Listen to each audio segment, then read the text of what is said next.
Hello and welcome to the Titus Timeout podcast. Today's topic is, what are fan boxes and how do they work?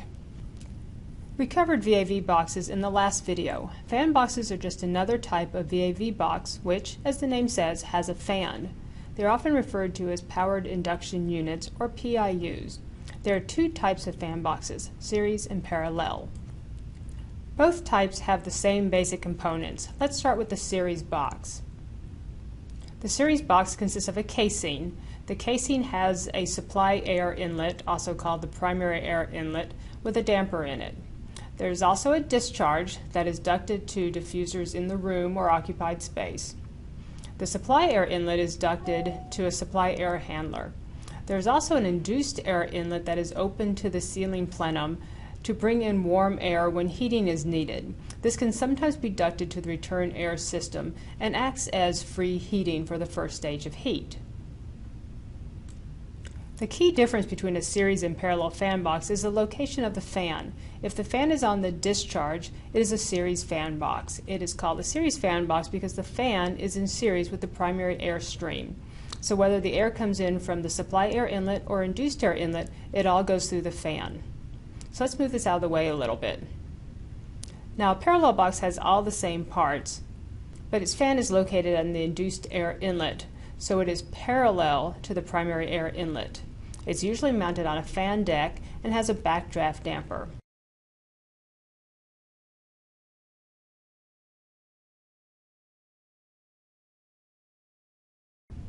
So you can see that the air that comes in through the primary air inlet never goes through the fan. Only induced air goes through the fan. I mentioned a backdraft damper in the parallel fan box. The backdraft damper is a gravity-operated damper that opens when the fan is blowing on it. When the fan is off, the damper is closed so the air supply cannot go out the induced air inlet into the plenum, wasting energy. This difference in fan location changes the pressure and sound performance of the two different types of fan boxes. Let's move this out of the way a little bit and let's look at the difference. Let's look at the operation of the series fan box first. Because all the air that comes into the box has to go through the fan is on all the time.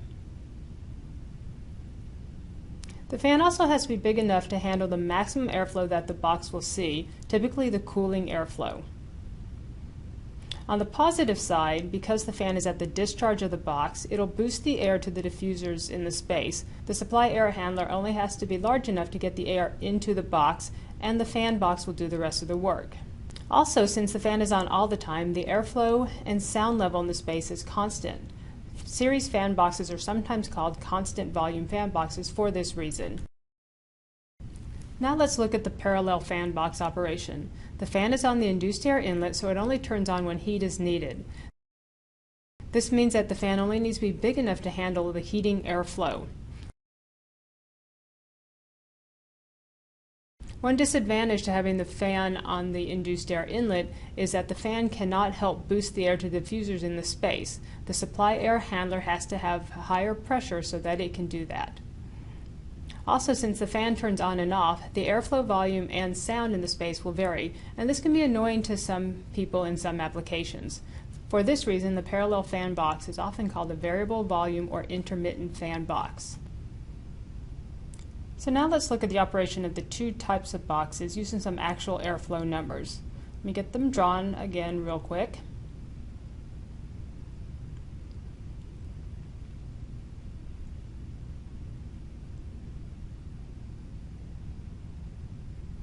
In the series box, say you have 1,000 CFM at 55 degrees coming in the supply air inlet. This will go out the fan into the space at 1,000 CFM at about 55 degrees. And there's no airflow coming in the induced air inlet because your fan and your primary are balanced. Now let's say you need to go into heating and you drop your primary air to 300 CFM, again at 55 degrees. Because your fan's doing 1,000, you're pulling 700 from the ceiling plenum, which is warmer, about 75 degrees. When you do the math here, you find that you get about 1,000 CFM at 69 degrees in the space. Now let's do the same thing with the parallel fan box. Again, 1,000 CFM at 55 degrees in the supply In cooling only, gives you 1000 CFM at 55 degrees going to the space, with 0 CFM coming in through the fan. When you go into heating, you go back down to 300 CFM in your primary, but say you turn your fan on at 500 CFM at 75 degrees. When you do the math this time, you'll see that you have a 800 CFM at 68 degrees. So you can see the different types of fan boxes do basically the same thing, but with slight differences. Across the country, the use of series versus parallel is more or less split 50-50 depending on what state you live in, but strangely it's not driven by the climate of the state. And that's how fan boxes work. Thanks for taking a time out with us.